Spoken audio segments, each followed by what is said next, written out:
Olá a todos os ouvintes, desejamos a você um bom dia, boa tarde, boa noite, que eu não sei que horas vocês estão ouvindo, mas sejam bem-vindos a mais um episódio do nosso GinecoCast, né? O nosso espaço colaborativo para a gente discutir alguns temas relevantes e informações seguras sobre ginecologia e obstetrícia. O meu nome é Jonas, eu sou estudante de medicina da UFVJM e membro da Liga de Ginecologia e Obstetrícia. E eu sou a Beatriz, também estudante de medicina da UFVJM e membro da Lago. E Bia, nesse episódio a gente vai conversar um tema que afeta cada vez mais as mulheres, a menopausa e o climatério. Esses temas são importantes, tanto socialmente e essencial da vida da saúde feminina. Exatamente, Jonas. Essa fase da vida da mulher traz muitas mudanças hormonais, físicas e até emocionais. E entender melhor esse processo pode fazer toda a diferença na qualidade de vida dessa mulher. Para conversar conosco um pouco sobre essa temática, estamos aqui com a nossa querida professora, doutora Clarice. Isso mesmo, Bia. Ela que é médica, formada pela Faculdade de Medicina de Petrópolis, residência médica em ginecologia e obstetrícia pelo Hospital e Maternidade Carmela Dutra, no Rio de Janeiro, pós-graduada em cirurgia minimamente invasiva pelo Instituto CRISP e pós-graduada em esteroscopias pelas Ciências Médicas de Belo Horizonte, aqui em Minas Gerais. Além disso, ela é professora de ginecologia e coordenadora do internato de ginecologia e obstetrícia. E agora, a mais nova coordenadora do curso de medicina aqui da Escola do Mucuri. E por último, e com certeza mais importante, a mãe do querido Marquinhos, que faz um sucesso no Instagram. Olha, com vocês, com todos os nossos ouvintes, a doutora Clarice Guimarães Miglio. Boa noite, pessoal. Eu queria agradecer o convite para participar. Eu amo esse tema, eu acho um tema extremamente importante na vida da mulher. É uma transição, né, da fase reprodutiva para a não reprodutiva. Eu acho que a mulher tem evoluído muito na sua forma no comportamento, né? Então, a gente tem que acompanhar isso daí, né? E eu queria agradecer imensamente a honra aí de ser convidada para participar desse bate-papo hoje. Nós que agradecemos, doutora, pela senhora ter aceitado o nosso convite. E para a gente iniciar, né, o nosso tema de hoje, eu queria começar te perguntando, doutora, se a senhora recebe muitas pacientes com dúvidas e queixas sobre menopausa e climatério. Olha, eu recebo muitas pacientes com essa queixa. O mais interessante que eu acho é assim, parece que a mulher, ela não se sentia antes no direito de se cuidar, né? Parecia que ela aceitava muito a sua fisiologia e parecia que a vida se encerrava aos 50, né? Hoje, o que eu vejo? A mulher acordou para isso, ela acordou que ela não precisa mais sofrer, né? Ela não precisa ter uma queda na qualidade de vida, então ela acordou para o assunto. Então, assim, a procura tem aumentado cada vez mais, né? Até eu vejo a procura até de mulheres que já passaram por isso, já estão com mais de 60 anos, parece que elas acordaram, opa, eu quero me cuidar. Então, assim, a procura é muito grande hoje em dia. Doutora, e a senhora acha que essas pacientes, né, viviam com essas queixas, imaginando ser algo normal, ou até mesmo por ser uma coisa cultural, e por isso, muitas vezes, não procuravam tratamento para esses sintomas? Com certeza. Assim, eu acho que a ciência, a sociedade, ela sempre foi muito tolerante com o sofrimento da mulher. Então, assim, é normal, a mulher, ela é forte, ela é uma guerreira, ela aguenta dor, né? Então, assim, sempre ensinaram para nós mulheres, né, que é normal a gente sofrer. Então, assim, eu acho que existia sim uma normalidade, né? A pessoa achar que é isso, então é normal ficar sentindo esses fogachos, é a vida, é isso mesmo, e as pessoas não procuravam ajuda, com certeza. E agora, doutora Clarice, antes da gente começar a aprofundar nesse tema, vamos fazer uma base, né? Você poderia ajudar a gente a diferenciar a menopausa do climatério para os nossos ouvintes saberem melhor? Claro, então, a menopausa, pessoal, é um marco. É a última menstruação da mulher. Então, essa é a definição de menopausa, tá? Agora, o climatério, o que é o climatério? Ele engloba essa fase de transição, né? Alguns anos, 2, 3 anos antes da última menstruação, a gente já começa apresentar alguma sintomatologia, né, referente à falência ovariana. Então, o climatério é essa fase de pré-menopausa, transição menopausal e pós-menopausa, tá? Então, a menopausa é um marco, é a última menstruação. Perfeito, doutora. Nós sabemos que a população tem envelhecido cada vez mais saudável, como a senhora comentou. Atualmente nós vemos muitas mulheres na quinta década de vida querendo se cuidar, estando extremamente saudáveis, frequentando academias, com vida sexual ativa e inseridas ainda no mercado de trabalho. Nós vimos alguns artigos que falam que o climatério pode ter um impacto significativo no desempenho profissional das mulheres. O que a senhora pode nos dizer sobre isso? E, além disso, quais sintomas relacionados ao climatério podem afetar essa produtividade da mulher? Então, a falta do estrogênio, né, pessoal, o hipoestrogenismo, ele pode causar déficit cognitivo. A mulher, ela começa a sofrer alguns esquecimentos. Parece que as palavras fogem. É essa sensação que a mulher tem. É esse o déficit cognitivo que a menopausa traz. Então, a mulher está, né, aos 50 anos, 55 anos, ela está em plena produtividade, às vezes ocupando cargos importantes, né, e professoras, né, por exemplo, e aí quando essa mulher começa a sofrer o déficit cognitivo, aí ela entra num processo até um pouco depressivo, né, porque ela acha que ela está emburrecendo, né, coitada. Então, assim, esse déficit cognitivo, eu acho que é uma das coisas que mais afetam a mulher no mercado de trabalho. Fora os outros sintomas, né, que são os fogachos, as ondas de calor, né, que a mulher não dorme à noite, ela tem insônia, ela tem alterações de humor, e de forma indireta também vai afetar na produtividade dessa mulher. É muito interessante, né, o impacto que todos esses sintomas causam, né, e o legal é que nesses últimos meses a gente viu vários programas de cirurgia eletiva em ação, né, e alguns dos nossos alunos da nossa faculdade tiveram a oportunidade de acompanhar várias cirurgias ginecológicas nesse período. Muitas delas foram esterectomias ou oophorectomias, e a gente sabe que essas cirurgias também elas impactam o eixo hormonal da mulher, né, o eixo hipotálamo hipófise ovariano. E tanto que pode induzir uma menopausa precoce, né? Eu queria que a senhora explicasse um pouquinho para os nossos ouvintes como que funciona essa menopausa induzida pela retirada dos anexos. Quando a gente indica uma esterectomia, por mioma, por exemplo, né? A paciente está sangrando muito, a gente não conseguiu um controle clínico do sangramento, então a gente indica esterectomia. Deve-se retirar somente o útero, né? E tentar ao máximo preservar os ovários, tá? Por quê? Né, para manter a função de produção hormonal, porque a mulher precisa desse estrogênio. Agora, existe uma patologia ovariana, né? Existe algum motivo que foi indicada a oophorectomia bilateral, ou seja, a retirada dos 2 ovários. Então, essa paciente ela vai sofrer uma menopausa cirúrgica. Essa menopausa cirúrgica é uma das mais sintomáticas, né?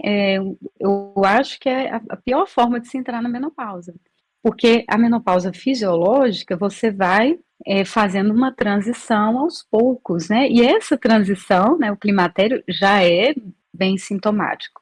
Então, imagina, da noite para o dia, você ter uma produção hormonal boa, né? Você ter uma boa produção de estrógeno e, de repente, ela zera por causa da cirurgia. De uma hora para outra, tirou o ovário, zerou a produção de estradiol. Então, essa menopausa, ela será muito sintomática. Muito interessante, né? E muitas vezes a gente vê que essas mulheres não são orientadas a respeito disso, mesmo após as cirurgias. E, doutora, um dos motivos que levam uma paciente a precisar de uma esterectomia, muitas vezes é o mioma. Nós sabemos que boa parte deles são benignos, não causam sintomas, e podem até mesmo ter um tratamento conservador, apenas observando e acompanhando essa paciente sem causar nenhuma preocupação para a mulher.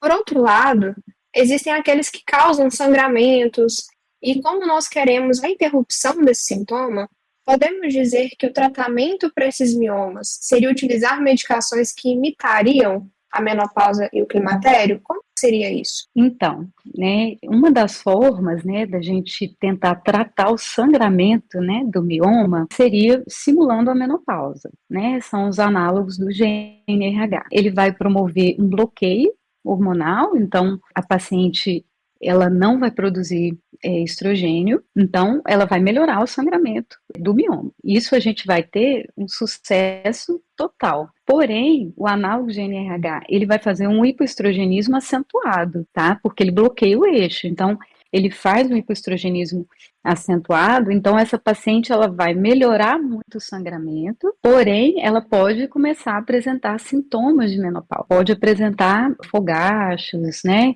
insônia, ressecamento vaginal, então assim, a gente acaba melhorando uma coisa e apresentando outra, porque a gente tem que lembrar que as pacientes, né, com miomatose, né, elas podem ter diversas idades, né, pode ser 30 e poucos anos, 40 anos, então a gente tem que pensar que eu vou causar o hipoestrogenismo para melhorar um sangramento, porém eu posso simular uma menopausa, né, e aí a gente tem outras preocupações com isso. Por isso que esses análogos de NRH, eles são usados somente para uma preparação cirúrgica. Eu quero melhorar o sangramento, eu quero diminuir o tamanho do mioma para operar. Eu não vou ficar usando o análogo por muito tempo até a paciente entrar na menopausa. Muito interessante.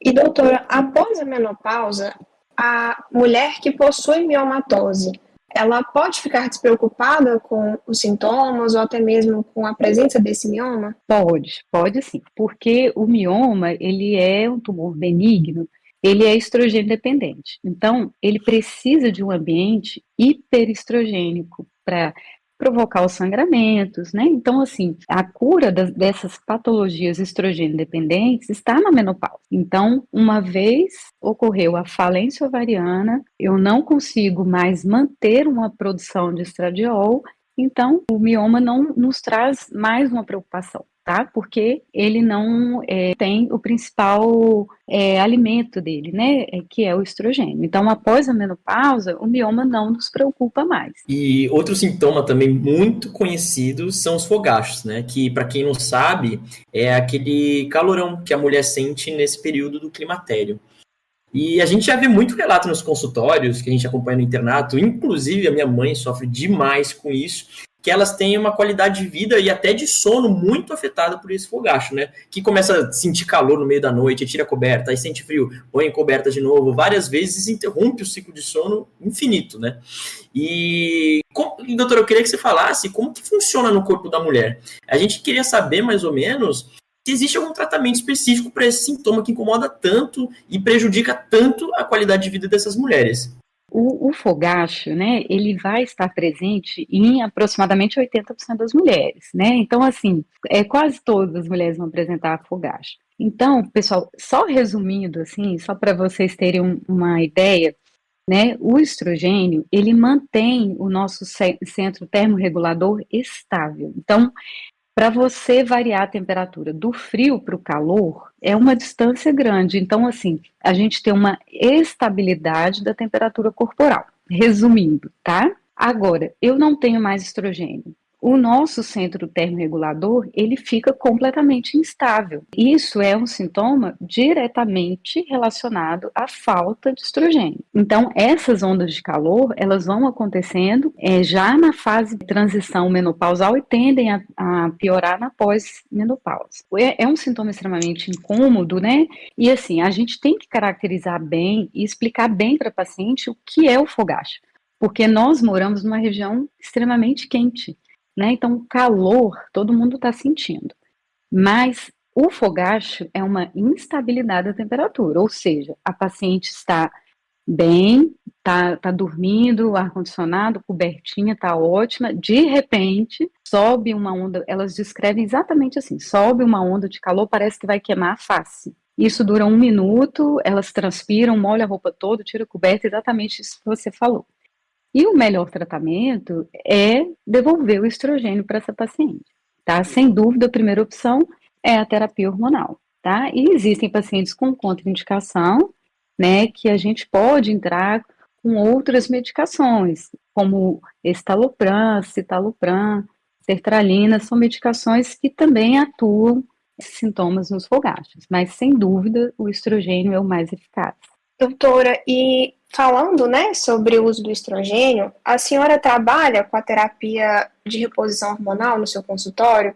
E para quais pacientes que ela vai ser indicada? Eu trabalho sim, tá? Eu adoro terapia hormonal, né? A terapia hormonal cientificamente aprovada, estudada, né? Quais são as pacientes candidatas à terapia hormonal? Eu tenho que fazer terapia hormonal em todas as pacientes? Não, né? O último consenso de terapia hormonal, ele deixa muito claro, só está indicada a terapia hormonal para paciente sintomática. Então, a paciente sintomática que não possui uma contraindicação, tá? Então, esse é o perfil de paciente para a terapia hormonal. Bom, doutora, a gente vai passar por um bloco agora diferente do nosso podcast, que a gente pediu para os nossos ouvintes enviarem algumas perguntas sobre o tema na nossa caixinha de perguntas lá no Instagram. E uma das nossas perguntas foi o seguinte: para fazer reposição hormonal, que você estava até comentando, é a partir de qual idade? Então, essa pergunta é ótima. Por exemplo, não existe uma idade fixa para isso, tá? Porque tem pacientes, a maioria das pacientes, elas vão entrar na menopausa por volta dos 50, 51 anos, tá? Mas tem pacientes que vão entrar com 45, com 46, 47, tá? Então, quem vai conduzir o momento de entrar com a terapia hormonal é a sintomatologia, tá? Então, e o momento ouro para entrar com a terapia hormonal é na transição menopausal.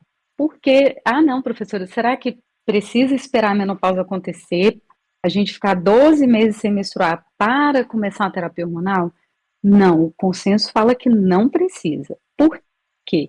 O estrogênio, pessoal, ele é muito mais profilático do que terapêutico. Então, assim, quando eu já estou iniciando a falha hormonal, a falha ovariana, na transição menopausal, já pode ser um momento oportuno para iniciar a terapia hormonal. Por isso, não existe uma idade fixa para isso. E algumas mulheres vão apresentar em determinada idade, outra um pouquinho mais tarde, por isso que a gente vai seguindo mesmo a clínica da paciente. Legal isso, né? Que não só tem uma idade para começar, que também tem uma idade máxima, né? Essa janela de oportunidade que você comentou. A gente teve outra pergunta também sobre terapia de reposição hormonal, né? Que é o seguinte: tem algo que ajuda a resolver os fogachos que permanecem mesmo após o início do tratamento de reposição hormonal? Se você começa o estrogênio e a paciente ela mantém a queixa, então você tem que reavaliar, né? Você tem que ajustar a dose do estrogênio que não está suficiente, entendeu? Então, assim, porque quando você entra com o estrogênio na dosagem correta para aquela mulher, vai resolver o fogacho. Só que você tem que explicar para ela que não vai, de repente, pode ser que não resolva 100%. Mas se resolver 80%, 90%, eu já considero um sucesso, tá? Então, assim, se ela não apresentou melhora, então aumentar a dose de estrogênio, tá? Agora, via alternativa é aquilo que eu falei. O estalopram é uma medicação que ajuda também no controle dos fogachos. E também medidas comportamentais, né? A gente nunca pode esquecer atividade física, dieta equilibrada, tá? Tem algumas dicas para as mulheres antes de dormir, por exemplo, não dormir com cobertas muito pesadas, não usar secador de cabelo à noite, não deve tomar chá antes de deitar, né? Algumas medidas comportamentais também vão ajudar no controle dos fogachos. Muito bacana a senhora comentar sobre isso, porque realmente vai ser multifatorial, né, esse tratamento. Não vai ser simplesmente o uso ali da terapia hormonal para poder resolver esse problema, mais um conjunto de fatores. Doutora, uma outra seguidora também nos perguntou sobre as consequências da menopausa. E a pergunta foi a seguinte: menopausa pode causar doença cardiovascular? Ótima pergunta também, né? Então, nós sabemos que o estrogênio ovariano, o estradiol ovariano, ele é cardioprotetor, tá? Então, assim, é o contrário que as pessoas imaginam, né? Então, o estradiol ovariano, ele é cardioprotetor, ele tem um efeito vasodilatador, então, assim, ele protege a mulher. Então, depois da menopausa, a mulher perdeu o estradiol ovariano, ela perde o fator de cardioproteção dela. Então, na verdade, a menopausa, ela não vai gerar uma doença cardiovascular diretamente, mas você fica, a partir do momento que você perdeu o estradiol, você fica mais propensa a ter doenças cardiovasculares, com certeza. Interessante. E para a gente fechar essas perguntas da caixinha no Instagram, doutora, tem uma última aqui. A menopausa precoce é genética? É hereditária? A menopausa precoce, né, é aquela menopausa que acontece antes dos 40 anos. Ela é, sim, na infinita maioria das vezes, ela é hereditária, sim, tá? E ela pode estar relacionada até com alguns probleminhas de cariótipo. Então, assim, pacientes que entram muito cedo na menopausa, deve-se pedir cariótipo também dessas pacientes. Mas a hereditariedade, ela é muito forte nesses casos.